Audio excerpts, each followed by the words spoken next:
গারো পাহাড় আমার মনে হয় আমার একান্ত নিজস্ব পাহাড়। সেই ছোটবেলা থেকে এই পাহাড়ের সঙ্গে বন্ধুত্ব। ছোটবেলায় যেতে পারিনি, হিন্দুস্তান পাকিস্তানের ব্যাপার, কিন্তু বড়বেলায় যখন সুযোগ হলো তখন জীবন সায়ান্ন, ৭৫ বছর বয়স। তবু এত ভালো লাগছিল যে একটার পর একটা ভিডিও করে যাচ্ছি, তবু যেন মনে হয় শেষ হচ্ছে না।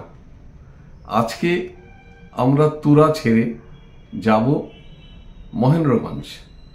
মহেন্দ্রগঞ্জ হচ্ছে দক্ষিণ পশ্চিম গারো পাহাড়ের একটি গঞ্জ শহর। না, জেলা সদর নয়, জেলা সদর আমপাতি। আমরা আমপাতি হয়ে যাব, হয়তো ঘন্টা ৩ লাগবে। এটুকু বলে দেওয়া দরকার, এই মহেন্দ্রগঞ্জ নামটা নিয়ে আমার বেশ একটা কৌতূহল ছিল। হঠাৎ মহেন্দ্রগঞ্জ কেন? এই মহেন্দ্র নিশ্চয়ই আমাদের অশোক পুত্র মহেন্দ্র, বা শ্রীলঙ্কায় যাকে বলে মাহিন্দা, সে তো নয়। এ কোন মহেন্দ্র? পরে খানিকটা ইতিহাস, খানিকটা লোককথা, খানিকটা লোকের মুখে শুনে যা বুঝলাম যে ১৮৬৭ সালের আগে যখন এই পুরো পাহাড় অঞ্চলের নিচের দিকটা ছিল সুসংয়ের মহারাজাদের আমলে, তখন তাদের ইনকামের একটা সোর্স ছিল হাতি ধরে বিক্রি করা, বন্য হাতি, খেদা সিস্টেম বলতো। তা রাজকুমার মহেন্দ্র নাকি মাঝে মাঝে এসে এখানে হাতি ধরার ব্যাপারটা সুপারভাইজ করতেন। হাতিটা কিন্তু মূলত ধরতো হাজংরা, হাজং উপজাতির লোকরা। গারোদের হাতি ধরার তেমন কোনো ইতিহাস পাওয়া যায় না। সেই হাতি পরবর্তীকালে মহারাজের হাতিশালে যেত, সেখান থেকে বিক্রি হয়ে বিভিন্ন রাজা বা জমিদারদের কাছে চলে যেত। যেহেতু সুপারভাইজ করতে আসতেন এবং উনি মাঝে মাঝে এখানে থাকতেন, তাই তার নামানুসারে এই জায়গাটার নাম হয় মহেন্দ্রগঞ্জ।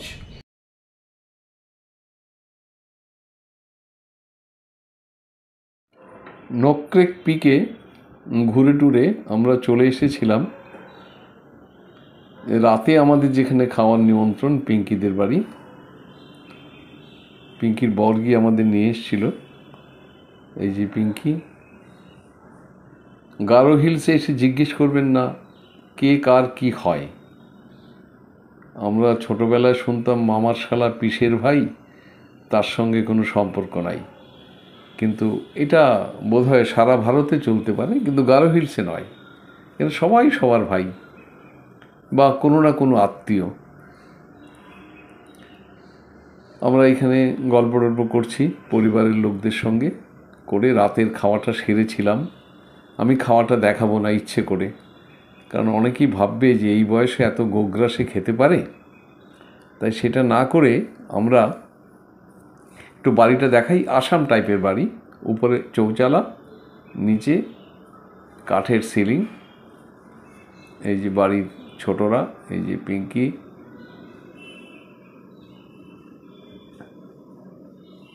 নাম যে কিছু কোনো একটা দিলেই হলো। খেয়ে দিয়ে আমাদের বলছিল এগিয়ে দিতে, কিন্তু কেন আমরা বলবো? এরকম পরিষ্কার আলোকোজ্জ্বল রাস্তা, মাত্র ৯৫টা সিঁড়ি।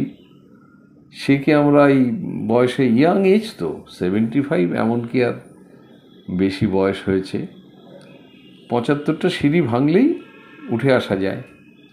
যখন গোবিন্দ সাহার বাড়িতে গেছিলাম, সেটা ছিল হাওয়াখানা, মাত্র ১২০টা সিঁড়ি। আর এটা লোয়ার হাওয়াখানা, ৯৫টা সিঁড়ি। পরদিন সকালে আমরা বেরিয়ে পড়লাম তুরা ছেড়ে। আমরা তুরায় থাকবো না, তুরা থেকে আমরা চলে যাব মহেন্দ্রগঞ্জ।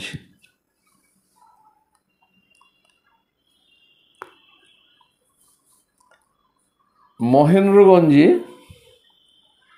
সেখানেও আমাদের এক বাড়িতে থাকা। এই যে বললাম মামার শালা পিসের ভাই, তার লগে কোনো সম্পর্ক নেই, সম্পর্ক নাই বা সম্পর্ক নেই, এসব কথা গারো হিলসে চলে না। তা আমাদের দুটো কাজ, একটা হচ্ছে একটা স্কুলে আমরা একটু ছাত্রদের সঙ্গে একটু ডিসকাশন করব, সেটা আছে। তারপরে রাত্রিবেলা হোমস্টে, পরদিন সকালে আবার আমরা বেরিয়ে যাব।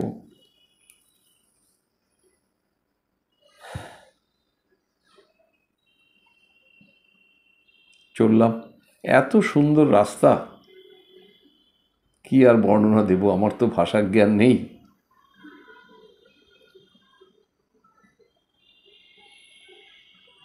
আমি বুদ্ধদেব গুহও নই, বিভূতিভূষণ বন্দ্যোপাধ্যায়ও নই। কয়েকটা বাংলা শব্দ জানি, তাই নাড়াচাড়া করে খাই।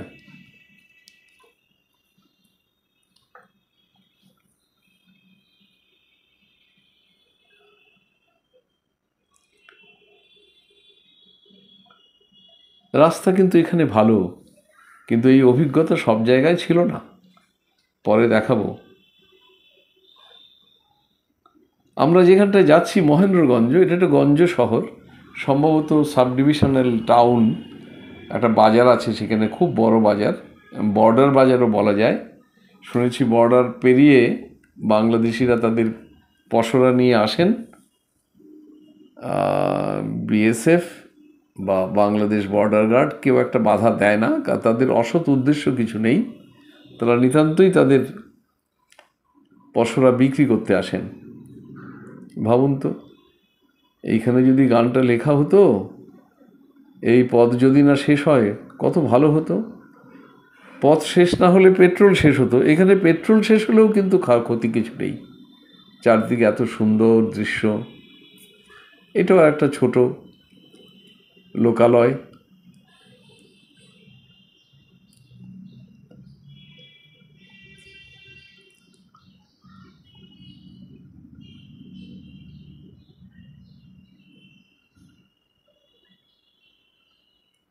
রাস্তায় মাঝে মাঝে দু একটা লোক, এখানে দু একটা দোকান ঘর।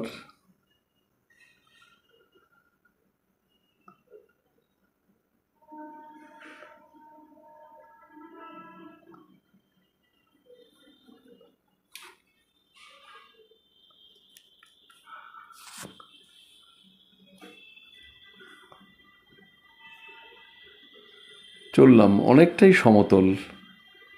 আমি তো আগেই বলেছি মহেন্দ্রগঞ্জ নামটা কি করে হয়েছে।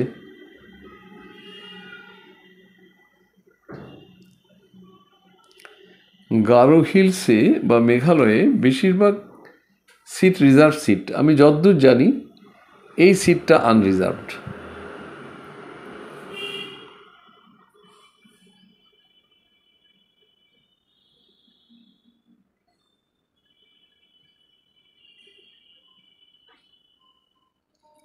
ধান ক্ষেত, খানিকটা সমতল, এগুলো ঝুম চাষ নয়, এগুলো রীতিমতো চাষের জমি, সেচের জলও আসে সোমেশ্বরী থেকে।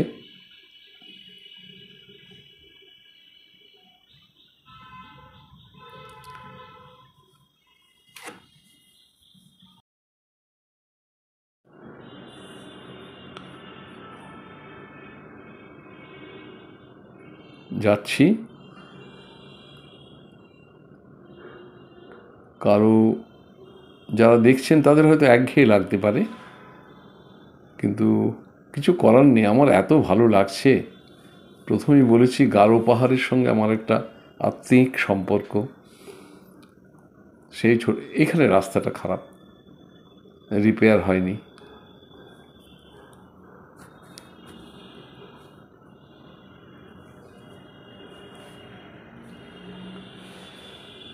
যে অনুরোধ বারবার করি সেটা আবার করছি, দয়া করে আমার চ্যানেলটা সাবস্ক্রাইব করুন। বিশেষ করে যারা গারো পাহাড়ের এপাশে অথবা ওপাশে থাকেন তাদের ভালো লাগতে পারে। লাইক করুন, কমেন্ট করুন এবং শেয়ার করুন।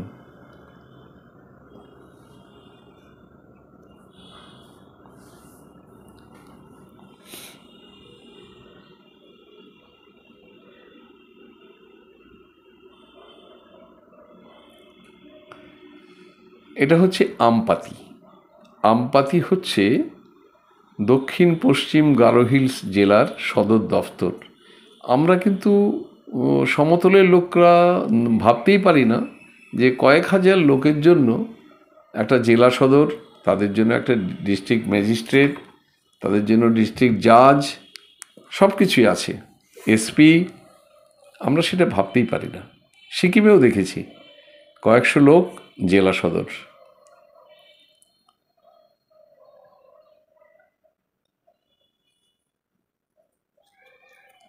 জেলায় তো পৌঁছে গেছি, দক্ষিণ পশ্চিম গারো হিলস। এবার আমাদের কাঙ্ক্ষিত জায়গা মহেন্দ্রগঞ্জ এসে যাবে। এখানটা অনেকটাই সমতল, এবং এই সমতল একদম পুরো বাংলাদেশ অবধি গেছে। কিন্তু আলাদা দেশ, এই যে স্টেট ব্যাংকের ব্রাঞ্চ জিগজাগ,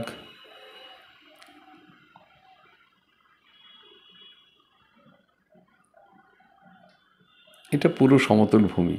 অর্থাৎ আমরা পাহাড় ছেড়ে নেমে এসেছি সমতলে।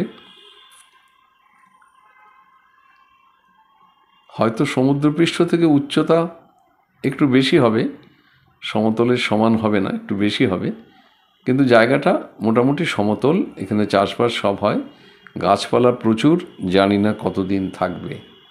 গাছপালা কাটা তো শুরু হয়েছিল সেই শোষণের রাজার আমল থেকে। মূল ইনকাম নাকি ছিল হাতি ধরা আর গাছপালা কাটা এবং গাছ পুড়িয়ে কাঠ কয়লা বিক্রি করা। প্রথমেই যাব আমরা স্কুলে, তারপর আমাদের যেখানে হোমস্টে, সেখানে হোমস্টেটা আর এখানে দেখাতে পাচ্ছি না। এই যে আমরা পৌঁছে গেলাম মহেন্দ্রগঞ্জ।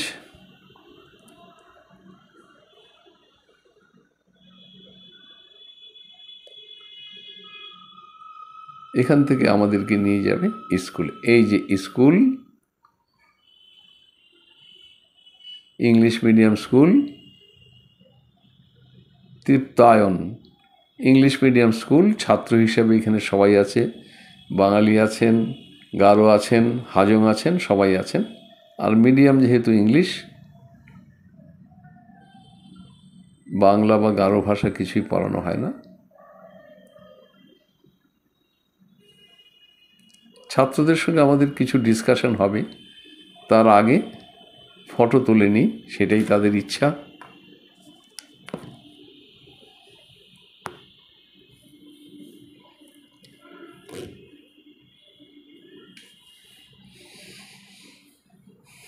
এখানেই ভিডিও শেষ করব। পরবর্তী ভিডিওতে হোমস্টেটা দেখাবো।